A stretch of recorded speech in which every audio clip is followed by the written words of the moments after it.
All right, welcome everyone. We are now in still module 4. We got 2 more lectures for this module. We have the first one coming up on permission management, and then the next one's going to be advanced permissions management. So I'm going to talk about basic permission management in this actual module right here, and I'll talk about like what we need to know as both the cybersecurity expert and also as an administrator. So permission management is basically how do we go ahead and make sure that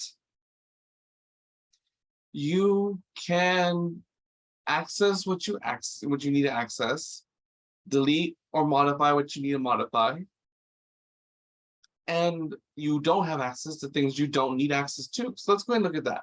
So I'm in the student home directory. Okay, so I'm going to go ahead and do an ls. And to go ahead and get a listing of all the so I can go and see the actual permissions, I'm going to do an ls tag L on the home directory, or I can just go ahead and leave it like that.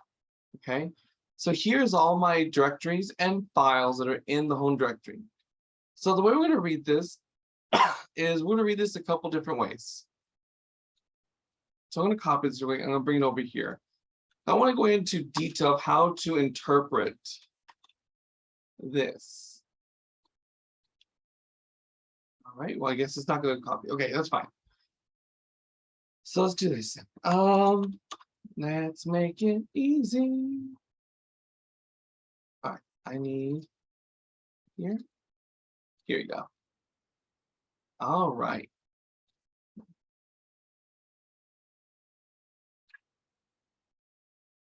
So we're going to we're going to talk about, I'm going to do one, and I'm going to do another.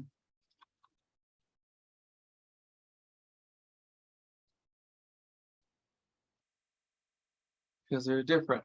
I can show you why in just a second. All right.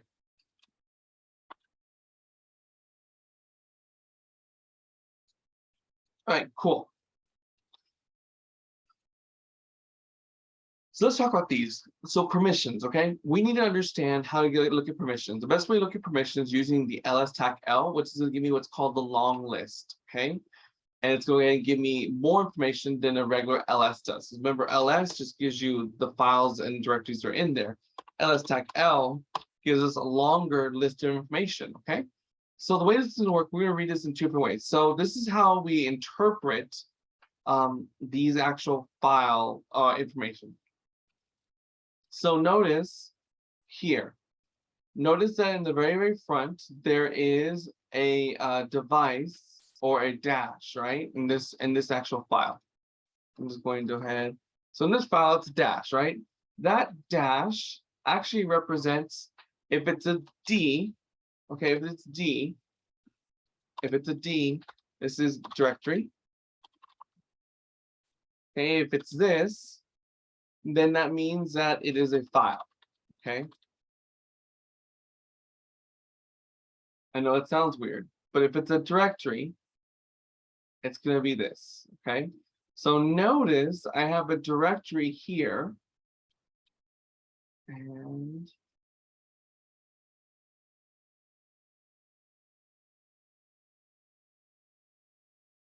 I'm going to go ahead and, actually, I'm going to go ahead and flip them, because it's easy. D for directory, and minus sign for file, okay?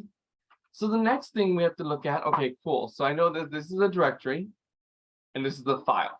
Okay, now we have these next three, what I call subsets. There's RWX, RWX, RWX. This one has RWX, RWX, RTACX. Well, what are these? These are actually the permissions that are assigned to that file directory. And the way we represent them is the first set, okay? So we have this right here, this first set. Oh, that's let me get a better color. There we go. This first set right here, okay, which is this one right here. This first set, that's going to be referred to as the user permissions, okay? So for the user, or in more, and actually in most, and if I can go ahead and I'm going to say owner instead of user. And there's a reason why I'm going to say that. These are owner permissions. So in here, we have this idea that this owner, these owner permissions can be read, write, execute. Okay, I'm going to actually make this a little bit smaller just so it fits. And there we go. Owner perms. Make it 24. Make it small. Okay. So these are owner permissions right there. Okay. The next set, these right here.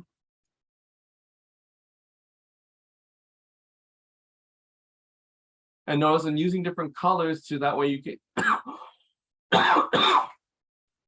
that way it doesn't get confusing. These correspond to not the owner permissions, but group permissions. So if you're a member of the group that owns this file or directory, these are your permissions that you can do, okay? And the last set right here, this last set,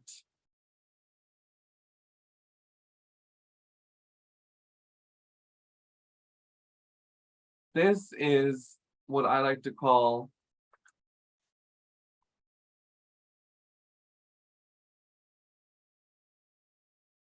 everyone else. Delete that. So this last set is everyone else. So we have the owner perms, the group perms, and then everyone else. So if you're everybody else and you don't fall into those two categories, this is how we actually determine what kind of actual permissions you get for that file or directory. So the next one after that, this one right here, this number, these right here, the 2 and the 1, these represent, I'm going to go ahead and draw a line from this one. Okay. These two right here represent the number of hard links.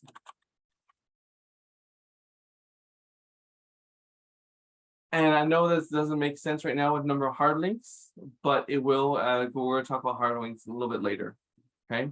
So number of hard links, that's going to be what's represented there. The next set, these right here, this is the owner. This is the file owner. So this file is owned by student. The next set right here, this is the group owner. Okay, group owner. So pretty simple, file owner, group owner. Hence why owner permissions, group permissions, everybody else. So it kind of starts falling into place just a little bit as we go ahead and better understand this. So this last one, this is kind of like, it has nothing to really go based off of it. So this right here, this set of numbers, this is the actual size in bits, okay?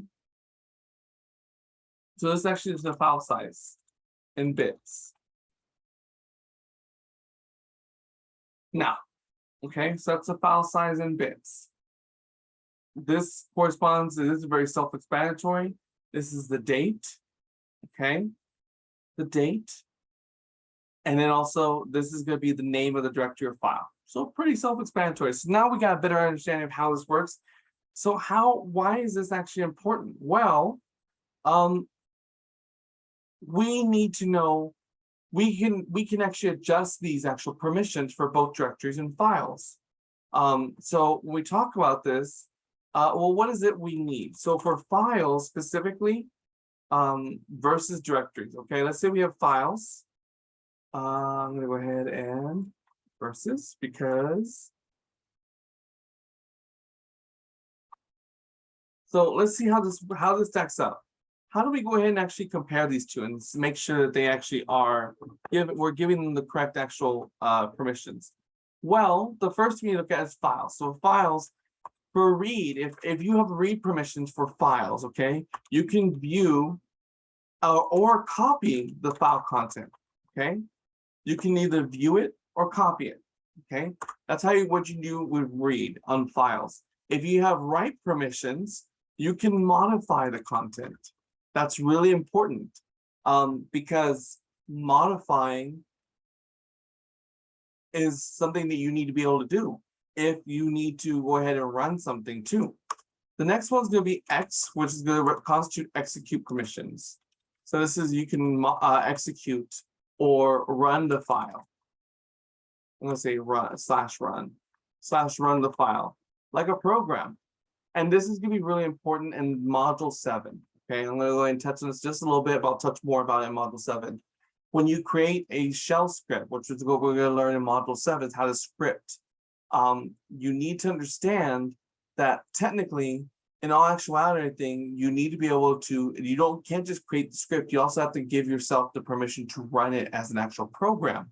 If you don't do that, you can't run it, okay? Now, how does this actually rack and stack against the directories though? Let's go ahead and look at that and see how that works. Okay, cool. So, I'm going to actually, I can't do that. Okay, that's fine. So in directories, read permissions can go ahead and give you the opportunity to list. Okay, you can view /list files in a directory. Okay, so if you have read permissions, you can actually go ahead and list the document. So if let's say I have, so this one here, I have read permissions. I'm the owner of that file. I have read permissions for student on the doc or the directory music. So I can go ahead and do a ls on music. There's nothing in there, but I can actually list it. Okay, if I didn't have the read permissions, you wouldn't be able to do that. For directories, the write permissions gives you a little bit different. You can add /delete files, but to delete the files, you have to go ahead and if you want to do this, you have to go ahead and have execute. So you have to have execute 2 to be able to do this, all right? And lastly, this one you can actually change directory. Okay, you can cd into, or we can go ahead and use it as a path name. So if I don't have the execute permissions, I can't do that in directories. So this is how the rack and stack works and how these permissions go rack and stack and compare to files and directories. So let's go ahead and say, well, how do we go ahead and fix this? Well, let's say I need to go ahead and I want to go ahead and actually change permissions. Well, we can do that. And this is actually where the new command comes in. So new command, chmod, okay? This stands for change modification, okay? Chmod. I know it sounds weird to say, but it stands for change modification. So what we can do here, this command allows us to change permissions. And with this, we can use it in 2 different ways. We have something called, we have 2 different opportunities here. We have what's called a more of a symbolic way of doing it. And we also have another way, which is actually called the octal method. So we have 2 different ways we can actually go ahead and change the permissions for a file or directory. That's going to be the octal method or symbolic. Either one of those will work. So how do we go ahead and do that with chmod? Let's go ahead and actually, I'm going to clear this out. Let's do an ls. So you can see, and actually I'm going to do an ls tag l. I'm going to choose host survey. Okay, notice that host survey has read, write, read. So the owner of the file has read, write permissions. The group owner of the file has read, write permissions. And then anybody else that doesn't own it or isn't part of the group that owns it, they only have read permissions. Okay. And then this is a file because there's nothing here in the front. There's no D. Okay. So how do we go ahead and actually change this? Well, we can go about this a couple different ways. We have what's called symbolic mode. And in symbolic mode, we basically go ahead and say, we're going to give it a U, which is going to be equals, this actually stands for user. The G, which stands for group. The O stands for other. That's everybody else, other. and then A stands for all. So in symbolic, we do that one, okay? Plus or minus, okay? So we're gonna say user add or use or group subtract. And this is how we're gonna do it. We're going to say read, write, execute. Okay. So we're going to choose one of these three: read, write, execute. That's what we do in symbolic mode. Octal is a little bit different. Octal works in this way. So we have the same kind of concept here, but not truly what we have. We actually don't use UG0 because we're using numbers. Octal is numbers. So we're going to do an octal, which is going to be 8, right? Octal method. So let's go ahead and actually see how this stacks out differently. So for R, in octal, R is going to be represented by the number 4, okay? That's how we represent read, which is going to be the number 4. Write is going to be represented by the number 2. And then execute is going to be represented by the number 1. So let's say, for example, let's go here. We have read, write, execute. So read, write, and execute. These are 3 sets, okay? You only want to use octal if you want to change a specific, if you want to change all the sets of information. So notice here that this is read, write, execute, read, tac, execute for this actual directory. That's for data, right? Okay, so we have read, write, execute. I'm going to go ahead and actually put this down. So we have read, write, execute, and then we have read, execute. All right, so this is what we have. So how do we represent this in octal form? Well, that's easy. For the first set, which is a file owner, read is 4. And all we're going to do is actually add these together. 4 plus 2 plus 1 is 7. Okay. Read or execute is 7. And then read and execute, that's 4 plus 1, which is 5. So the file owner, the owner has read, write, execute permissions. The group owner has read, write, execute permissions. And then anybody else has read and execute permissions. So we can do chmod, we can say chmod. So here's how we actually look at this. We can say chmod user plus execute, or actually I want to go ahead and make sure that I want all the other to have write capabilities, because notice it's missing the write. And then we can then go ahead and give it a file name, whatever the file name is. That's what we want to change the permissions on, or change or modify the permissions. Chmod, okay? Chmod, change modification. We can do the same thing over here, but instead of actually giving us the O or the U or the G, plus or minus, and then what we want to add or subtract, we actually have to give it the entire thing over here. So this actually is going to be chmod 7, 7, 7. I don't want them to have just read and execute. I want them to have read, write, execute. So that's 4 plus 2 is 6 plus 1 is 7. So for each one, they have 7, 7, 7. Right? Sounds good. So that's how we actually manipulate that. So let's go ahead and actually do that. So we got host survey here. Okay, we're going to manipulate it. I want host survey to actually go ahead and octal. We're going to go ahead and, I'm sorry, in symbolic, we're going to add.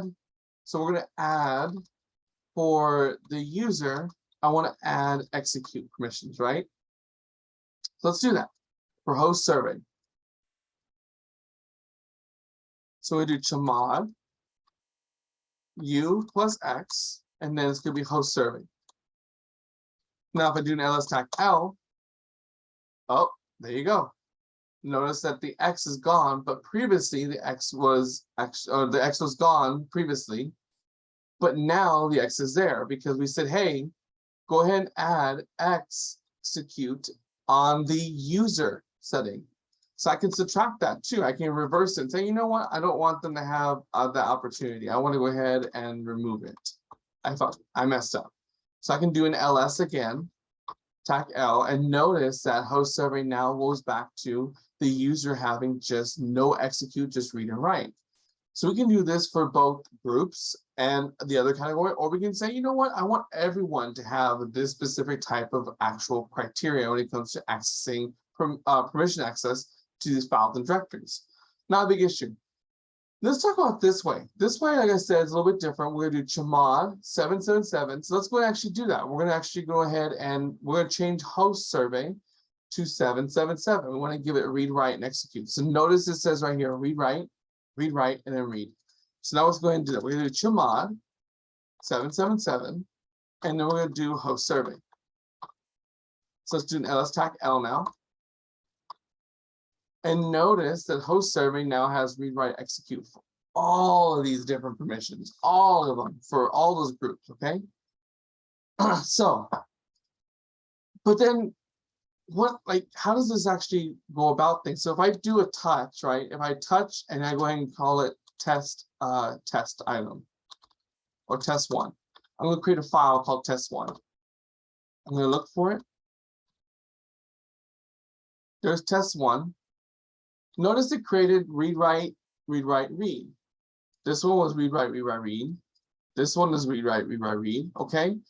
Well, actually, there is a set of default permissions that come with this. So in the Linux world, we have what's called default permissions. Okay. And default permissions, we specifically are trying to go and say, hey, these are the actual minimum that any file or directory can be done. So what does that look like for the files? So for files, the minimum they can have is read, write.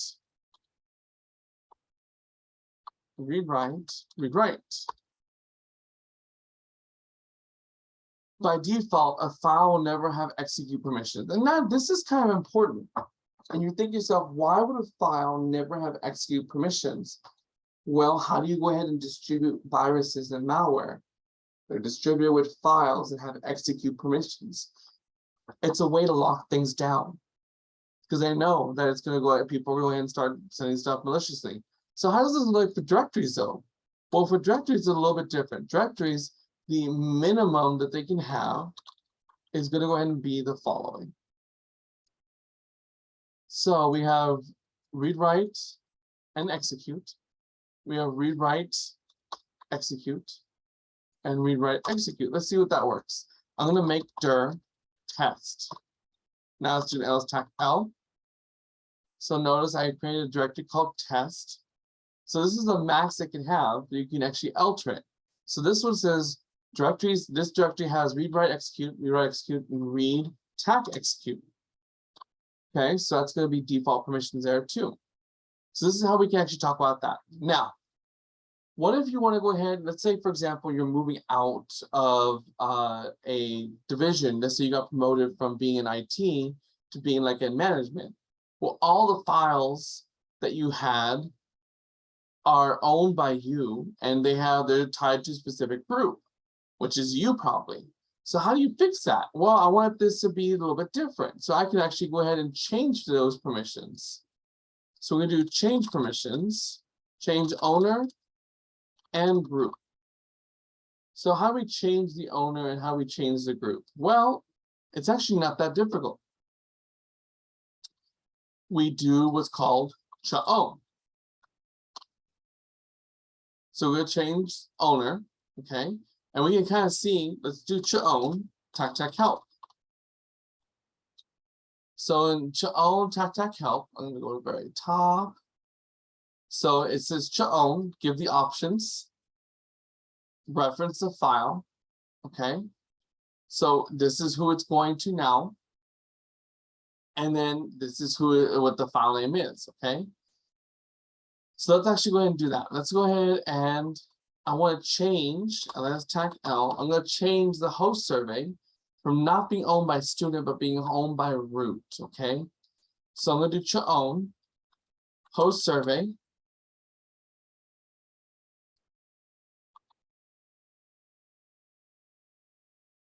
And how does that stack up? We're going to chown host survey. we're going to own it by root. Okay. Let's see how this works. Chahome root host survey. All right, it's not permitted. Why? Probably because we need to ask permission. All right, now if I do an ls-tac-l host survey, look who owns it now. Who's the owner, the user owner of that file is root now. Now we can also do the same thing for group. We can say, you know what? I want this file to be under a specific group. Cool. So how do I fix that? Well, I can do the same thing, but instead of doing chown, we're going to do what's called chgroup. Okay, chgroup. So we're going to go ahead and I'm going to do, I think it's OUP, just to make sure. Apropos change group. Actually, let's just do this. Chgroup. There we go. Actually, I had it wrong. I had it the first time. All right, so we had chgroup. So we're going to do change group, root, host survey. And it's probably going to tell me you can't do that because you don't have permission. Well, we go ahead and give us permission with sudo. There we go.